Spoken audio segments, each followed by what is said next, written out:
नमस्कार दोस्तों, ब्लडी सत्य के एक और दिल दहला देने वाले बहुत ही अनोखे एपिसोड में आज आप लोगों का फिर से बहुत बहुत स्वागत है। मैं हूं निखिल और आज आप लोगों के एक बहुत ही कमाल के सवाल का जवाब लेके आ गया हूं। एक ऐसा सवाल जो आपके मन में भी आया होगा, आपके मम्मी पापा के मन में भी आया होगा, आपके दादा दादी नाना नानी सभी लोगों के मन में आया होगा, लेकिन उस सवाल का जवाब शायद कोई नहीं दे पाया होगा। मैंने काफी रिसर्च किया, इस सवाल का जवाब ढूंढा और फिर फाइनली आप लोगों के पास लेकर आया हूं। दोस्तों, हम में से बहुत सारे लोग ये सोचते हैं, ये मानते हैं कि जो राक्षस लोग थे, जो असुर दैत्य दानव लोग थे, वो एक टाइम में हमारी इस दुनिया में एग्जिस्ट करते थे। ये जो दुनिया है, ये जो ब्रह्मांड है, ये 4 युगों में बटा हुआ था। सतयुग, त्रेता युग, द्वापर युग और फिर आया कलयुग। हम सभी लोगों को पता है कि जो असुर दैत्य दानव थे वो सतयुग में सबसे ज्यादा हुआ करते थे। हम लोग ये भी सुने हैं कि बहुत सारे ऐसे असुर दैत्य और दानव भी थे जो अमर थे, लेकिन अमर होने के बाद आखिर वो चले कहां गए? दोस्तों, इनमें से एक बहुत ही बेस्ट एग्जांपल है राजा बलि का। राजा बलि की हमने बहुत सारी कहानियां सुने हैं। वही बलि जो जिनके हाथ में तीनों लोक आ गए थे, पूरी सृष्टि उनके अंडर में आ गई थी और फिर भगवान विष्णु ने वामन अवतार लेकर 3 कदम में पूरी सृष्टि तीनों लोकों को नाप लिया और उन्होंने भिक्षा के तौर पे, दान के तौर पे पूरी सृष्टि और तीनों लोक ले लिए थे। उन्हीं राजा बलि की बात कर रहा हूं। आखिर वो कहां चले गए? ऐसे ना जाने कितने सारे असुर, दैत्य और नाग थे जो आज कहां रहते हैं। दोस्तों, मानो या ना मानो, हम लोग बचपन से ये सुनते आ रहे हैं कि ऊपर होता है स्वर्ग लोक, ये होता है हमारा पृथ्वी लोक और नीचे होता है हमारा पाताल लोक। लेकिन हम लोग ये नहीं जानते कि पाताल लोक से पहले भी कुछ और है। हम लोग ये बिल्कुल भी नहीं जानते हैं कि आज भी इस दुनिया में हमारे साथ ही साथ असुर भी जी रहे हैं, दैत्य भी जी रहे हैं, लेकिन दूसरे लोक में, यानी कि कहो पैरेलल यूनिवर्स में। मैंने कुछ दिन पहले एक वीडियो बनाया था और उसमें मैंने जिन्नातों के बारे में बताया था। जिस तरह से जिन्नात पैरेलल यूनिवर्स में जी रहे हैं, जिन्नात जी सकते हैं तो असुर दैत्य और दानव क्यों नहीं जी सकते? वो भी जी रहे हैं। तो आइए आज मैं इसके सारे पन्ने खोलता हूं और आपको डिटेल में समझाता हूं कि कैसे और कौन कौन राक्षस, कौन कौन असुर हम लोगों के साथ जी रहे हैं, कौन कौन देवता हमारे साथ जी रहे हैं, कहां रहते हैं, कैसे रहते हैं, हम उन्हें क्यों नहीं देख पाते, हम उनसे बात क्यों नहीं कर पाते। सारी चीजें क्लियर हो जाएगी। दोस्तों, ये जो पृथ्वी लोक है, पृथ्वी लोक के जस्ट नीचे आता है अतल लोक।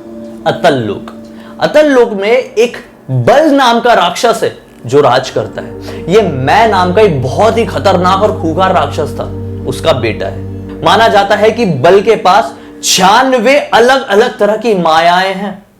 ये इतना ज्यादा बलशाली है कि चाहे तो हमारे इस कलयुग को, हमारे इस पृथ्वी लोक को युग क्षण में मिटा सकता है। लेकिन भगवान विष्णु के तेज की वजह से वो अपने उसी लोक में छुप के बैठा रहता है। चाहकर भी वो यहां पर आ नहीं सकता। लेकिन सारी बुराइयों को माना जाता है कि बल ही कंट्रोल करता है। अतल के नीचे आता है वितल। माना जाता है कि भगवान शिव शंकर हाटकेश्वर महादेव के रूप में माता भवानी के साथ यहां पर विराजते हैं। यहां पर वो अपने पार्षदों के साथ रहते हैं, अपने शिष्यों के साथ रहते हैं। माना जाता है कि भगवान ब्रह्मा की बनाई हुई सृष्टि का पूरी तरह से भगवान हाटकेश्वर महादेव भी ध्यान रखते हैं। इस लोक में एक बहुत ही फेमस नदी, एक बहुत ही पवित्र नदी बहती है जिसका नाम है हाटकी।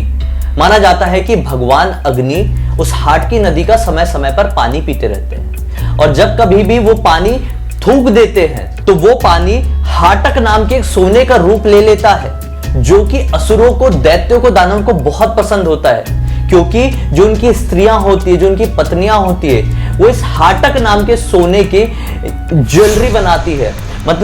ये जो गहने होते हैं वो बनाती है और उन्हें पहनती है। वितल के नीचे आता है सुतल। सुतल में रहते हैं विरोचन कुमार बलि। माना जाता है दोस्तों, जैसा कि मैंने आपको स्टार्टिंग में बताया था, एक बार राजा बलि के हाथों में तीनों लोक आ गए थे, पूरी सृष्टि, पूरा ब्रह्मांड आ गया था। फिर भगवान इंद्र बहुत परेशान हो गए थे और सबकी भलाई के लिए भगवान विष्णु ने वामन अवतार धारण किए थे। क्योंकि राजा बलि बहुत ही बड़े दानवीर थे और असुर राज होने के बावजूद भी वो बहुत ही नेक दिल के थे, लेकिन फिर भी थे तो असुर ही ना। इसी वजह से भगवान विष्णु वामन अवतार लेकर राजा बलि के दरबार में पहुंचे और उन्होंने दान के रूप में 3 कदम मांग लिए। राजा बलि ने बोले सिर्फ तुम्हें 3 कदम चाहिए और कुछ नहीं चाहिए? वामन अवतार ने बोले जी हां, मैं 3 कदम में जितनी भी जमीन नापूंगा वो जमीन आपको मेरे नाम करनी होगी। हंसते हंसते राजा बलि ने बोले ठीक है, नाप लो। भगवान वामन ने 3 ही कदम में पृथ्वी लोक, स्वर्ग लोक और पाताल लोक नाप लिया और इसी वजह से राजा बलि को पूरे तीनों लोक, पूरी सृष्टि भगवान वामन को सौंपनी पड़ी। उसके बाद भगवान वामन अपने असली रूप में आए, यानी विष्णु रूप में आए और फिर भगवान विष्णु ने राजा बलि को यह सुतल नाम का पूरा लोक दे दिया। माना जाता है कि आज भी राजा बलि सुतल में ही राज करते हैं और उनके पास माता लक्ष्मी का एक ऐसा रूप विराजता है जो उस पूरे ब्रह्मांड में किसी के पास नहीं हो सकता। यह भगवान विष्णु का ही उनके लिए एक वरदान साबित हुआ। सुतल के नीचे आता है महातल। महातल में कद्रू के वंशज जो कि बहुत ही खूंखार नाग और सांप थे वो रहते। इनमें से काफी का तो आपने नाम भी सुने होंगे, जिसमें से कुछ मेन है सुषेण, कहुक, तक्षक और कालिया नाग। इन सभी लोगों का मुझे यकीन है कि आप लोगों ने नाम जरूर सुने होंगे। महातल के नीचे है रसातल लोक। रसातल लोक में बहुत ही खूंखार और ताकतवर राक्षस रहते हैं, दैत्य, असुर, दानव रहते हैं जो कि पाणी नाम से फेमस है, जिन्हें पाणी नाम से जाना जाता है। हमारे पुराणों में पाणी नाम का जो वर्ड है इन्हीं तरह के राक्षसों के लिए उपयोग होता है। इस जगह को हिरण्यपुर नाम से भी जाना जाता है, तो वहीं पर बहुत सारे लोग इन राक्षसों को हिरण्यपुर के निवासी भी कहते हैं। ये बहुत ही ज्यादा शक्तिशाली और बहुत ही ज्यादा बुद्धिमान होते हैं। ये चाहे तो कभी भी पृथ्वी में आकर यहां पर हमला कर सकते हैं और अपना शासन बना सकते हैं, लेकिन फिर से भगवान विष्णु की कृपा के वजह से, उनकी तेज की वजह से ये लोग अपनी लोक से बाहर नहीं निकल पाते हैं, बल्कि एक सांप की तरह अपने उस लोक में एक बिल में छुपे हुए रहते हैं। और फिर अगला तल आता है जो कि सबसे ज्यादा प्रमुख है, जिसके बारे में हम सभी को पता है, पाताल लोक।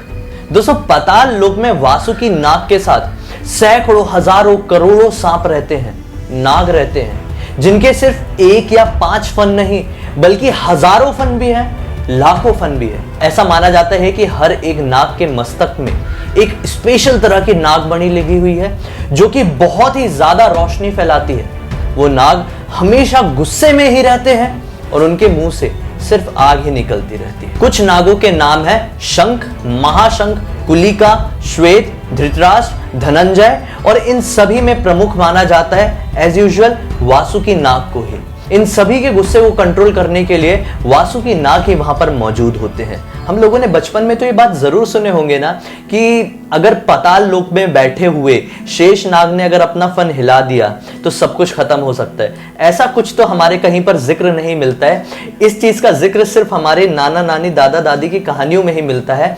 सच्चाई ये नहीं है, लेकिन अगर वेद पुराणों की माने तो आज भी असुर, दैत्य, दानव और या फिर जिन्नात, जैसे कि हम इस्लाम धर्म की मान रहे हैं, वो हमारे साथ आज भी एग्जिस्ट करते हैं एक पैरेलल यूनिवर्स में, एक मल्टीवर्स में, जिन्हें हम देख नहीं सकते, महसूस नहीं कर सकते। अब इन्हें हम देख क्यों नहीं सकते, इसके पीछे भी एक बहुत बड़ा कारण है। मैं आप लोगों को बताता हूं। दरअसल हमारा जो शरीर है ये 5 तत्वों से मिलकर बना हुआ है।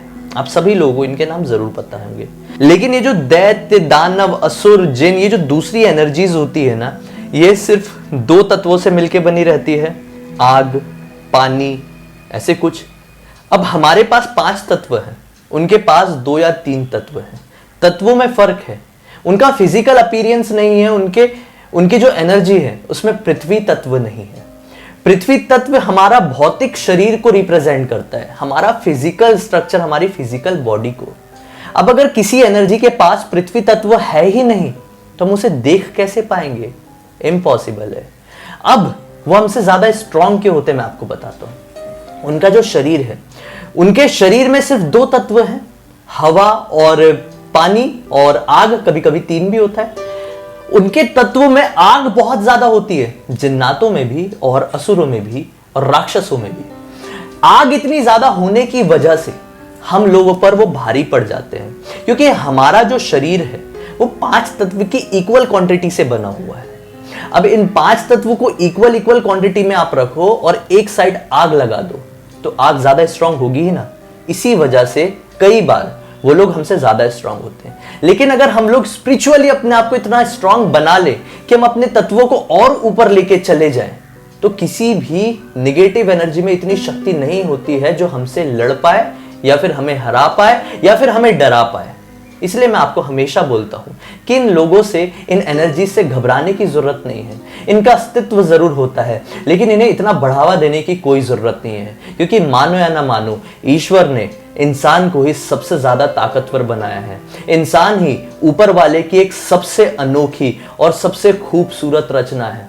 इसे यूं ही वेस्ट मत होने दो।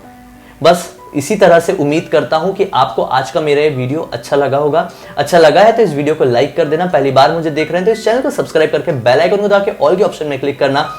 मुझसे पर्सनली जुड़े रहना चाहते हैं तो इंस्टाग्राम के लिंक इस वीडियो के डिस्क्रिप्शन बॉक्स में क्लिक करके डायरेक्टली वहां पर पहुंच जाना। कुछ अगले वीडियो के लिए राय देना चाहते हैं तो कमेंट सेक्शन में लिख देना। हम अगले वीडियो में फिर से मिलते हैं। तब तक के लिए बहुत बहुत धन्यवाद और 5 लाख सब्सक्राइबर के लिए आप सभी लोगों का बहुत बहुत थैंक यू। उम्मीद करता हूं कि जल्दी हम लोग 1 मिलियन यानी कि 10 लाख की फैमिली हो जाएंगे। तो हमेशा जुड़े रहिए।